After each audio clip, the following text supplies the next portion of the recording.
Hi everyone, welcome back to the channel.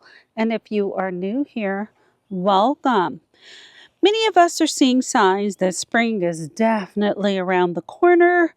And here in our zone 8B, we had our hard frost and cold, and now our weather is definitely turning the corner as we head towards spring. My hope is that this video will be informative no matter where you're gardening, as you will see a lot of the same things, just possibly at a little later date, or you're already seeing signs of spring.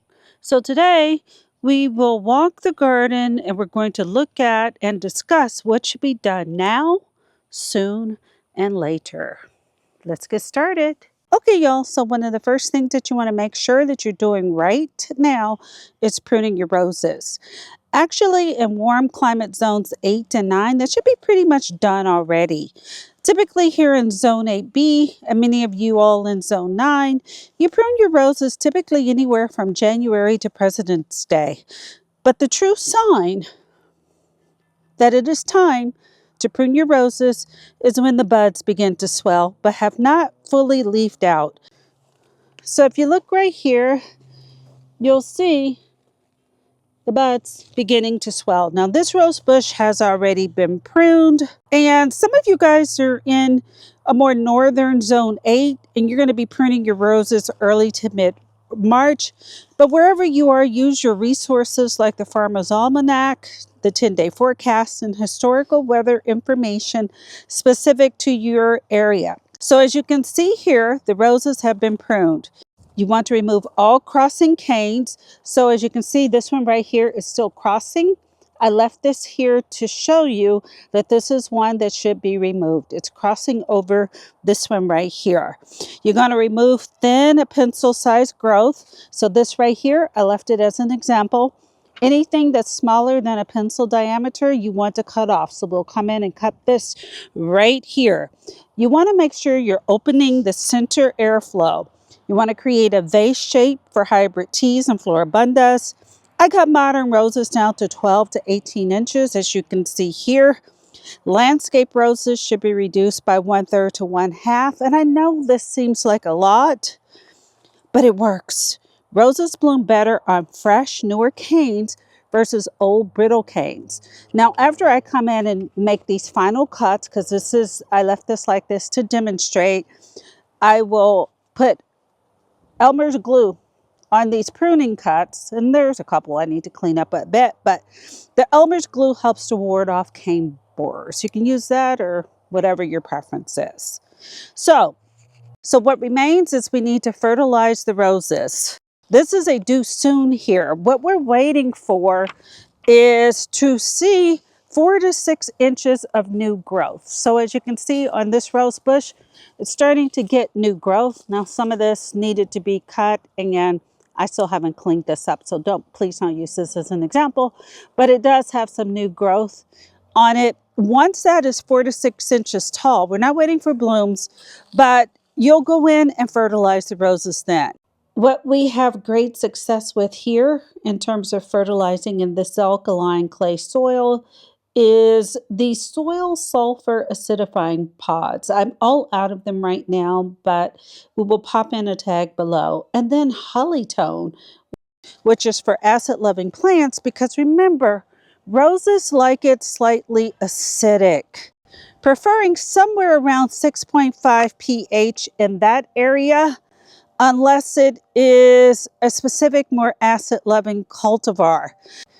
And Hollytone is for acid-loving plants. So if your soil is already very acidic, add lime. However, it's definitely alkaline here in Central Texas. Now, just an example, this rose bush right here is getting really close to the point where I need to come in and pull away all of the cuttings, and it's going to get fertilized. But all of this will probably happen in the next 2 to 4 weeks. Now, I definitely like Hollytone because it provides essential nutrients like your NPKs, your nitrogen, phosphorus, and potassium, plus micronutrients for your plants. So just like the synthetic and chemical fertilizers do, the key difference is, and please, I'm on the late freight, yes, and I still have to go in and do some cleanup, with my roses, so please pardon that. I prefer the organics because they release nutrients more slowly through microbial activity in the soil, which is gentler. It will improve your soil health over time, reduce the burn risk. And I just go in and add the Hollytone around the drip line of the roses. And these are starting to leaf out as well. They're getting closer. I'm going to pull those leaves back and I'm going to add the Hollytone around the drip line, throw the pot in, and I'll link that or tag it below. And then scratch it in, scratch the Hollytone in, of course, and then just water well. That's what I provide for the roses. I'll pop in images of roses from last spring just to show you how well this combination works. Now, if the soil is alkaline, you constantly have to work towards keeping it skewed towards the acidic level if that's what's required for the plant. It's definitely not a one and done. But the nice thing about Hollytone is it's an organic that's going to feed the soil. We like pine bark mulch also because it will break down to acidify the soil a bit, and that is really important. So another thing that you want to do right now if you have lawn, so immediately in zones 8B and above, you want to put down your pre-emergent to help ward off all the different weeds that you can get in your lawn. You know, I tell you, we have an HOA and we're required to have X amount of lawn, and it's quite expensive to maintain lawn. So you want to make sure you take these steps to ensure that you're not in a vicious cycle of trying to replace expensive sod or reseeding your sod because it's being taken over by weeds and things like that. What you're looking for is your soil temperatures to be consistently at or just above 55 degrees Fahrenheit. And you can get a good idea of that by taking your high temperature, your low temperature, dividing it in half, and that'll give you a good idea of what your soil temperature is. And so even if you're not in a warmer zone, you're still going to be looking for some of the same things. So these are the two things you want to make sure you're doing right now here in February. If you garden in a more southern zone 8 or 9 area, you want to prune your roses and you want to put your pre-emergence down now. Everyone else, you know what you're waiting for. Swollen buds on roses and soil temperatures around 55 degrees Fahrenheit to deal with lawns. But always check your weather forecast. So now the soons. And one other little tip, the pruning shears, you want to actually sterilize them in between cuts. I put alcohol in a water bottle and just spray. This also comes in handy for times when the thorns get me because I can't find the proper gloves. And so like right there, and I've got poked and I can just go in and spray. It burns, but you know, it's kind of supposed to. But that's a little tip. Okay. So unfortunately, the cold weather back in January 24th, I believe, was the actual date that we got our first hard frost. It brought ice, and ice is so damaging. I mean, look over here at these plants, y'all. But you'll see these plants, the ones up against the wall, the three, they are kindly privets, and boy, did they get knocked back by frost, as well as other plants over here in this area. I've already checked them to make sure they're still alive, and they are. They'll lose their leaves and they'll start leafing out. But for now, if you're seeing anything like these that have major frost damage, but the only thing you want to check for is to see if it's black rotting or if it has broken branches, which you could go ahead and trim out now. But anything beyond that, you're gonna ignore it. You're just going to wait until the plant starts to revitalize itself, so leafing out, and it will show you precisely what needs to be done. Now down there on the bottom, you'll see, and this is unplugged salvia, blue, and it is already growing from the base, but we like to see a little more growth, more than what you see here right now. So we will wait, and more than likely in the next 2 to 4 weeks, when it becomes at least 4 inches in height. So once it does that, we'll go in, and then all of this dead top growth, we'll go in and cut this out. But we will not do that until we see about 4 inches in growth from the base. So you're going to cut out all that hardy wood and dead growth on the top when this growth is probably at least about 4 inches. So that was salvia. You'll do that for the salvias. This is an agastache. We'll do the same here, there. So these are soon. Okay, so another thing that can be done right now, trees like these crepe myrtles and vitex trees, you can actually prune now or soon, but within the next 4 weeks in warmer zones 8, 9, you can go in, and I like to prune anything that is growing towards the ground or lower than what I want the canopy to be. And I'm going to go into this crepe myrtle and then the vitex tree to show you what will be cut out and what has been cut out. So all of these laterals growing down low, because for this tree, which is about 10 feet in height, and that's about 2 feet, that I don't want the canopy coming down that low. So I think anything at this point, because this tree has been in this garden for 3-4 years, starting with about this height right here, any laterals at this point, we're going to go in and cut those out. Now this vitex tree over here, it was doing a lot. It actually had canes, and we've cut them back already, actually had canes right here and down here that were growing basically on the ground. We have one that actually attached itself to the ground and started growing out of the ground. So we did some preliminary pruning, but we'll come in and clean it up, and like this and these lower canes, this crossing cane. So as you can see, it's crossing over this right here. We'll go in and kind of clean this up. These right here, sometimes you can let these stay because they look like they're growing up, but my experience is they'll start growing up and often start growing down. But you have to look at the tree and see what you want the canopy to be. So more than likely, because we want the canopy to be this that you see up here, we'll go in and clean all of this off too. But this is something that you can do right now, or you can do that, you want to make sure you get it taken care of in the next 4 weeks in a warm zone 8 or 9. So shrubs will really start to wake up next month or sometime in the next 2 to 4 weeks.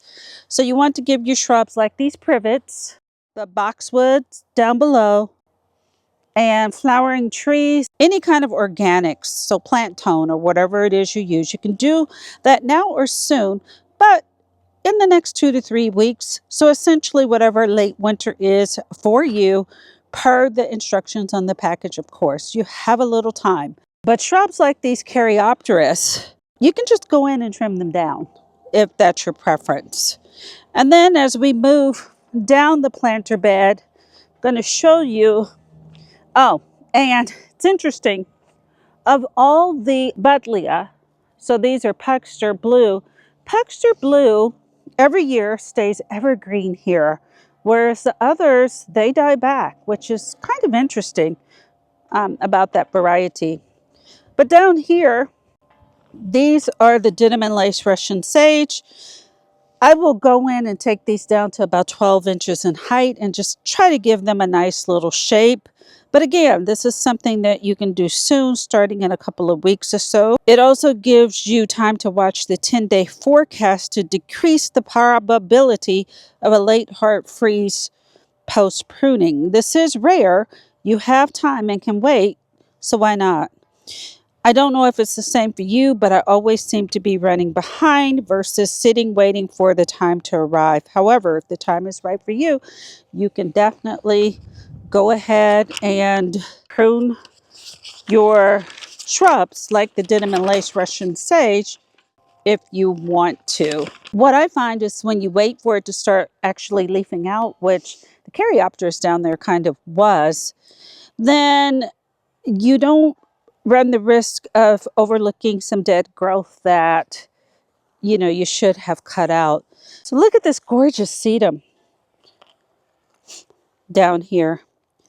can't wait to see it completely show itself. It's going to make a neatly textured shrub before flowering. And it's another one. I wait until about 4 inches of growth to emerge prior to cutting back this dead growth that you see right here. So likely in about 2 weeks or so. Essentially your roses. So the roses, excuse the mess, of course, they come first. You're going to do that according to what's typical for wherever you are. But again, here in zone 8, and we've gardened in zone 9, roses are typically pruned from January and by President's Day. And you're going to feed them as well once you see the growth I mentioned. So at least 4 inches. But one plant that is usually very slow about returning, I'll show you all over here, is the butterfly bush. But for some reason this year it's on its way back, already leafing out, but it has been uncharacteristically warm. We've already had 80-degree days and most have been in the 70s, the lowest in the high 60s.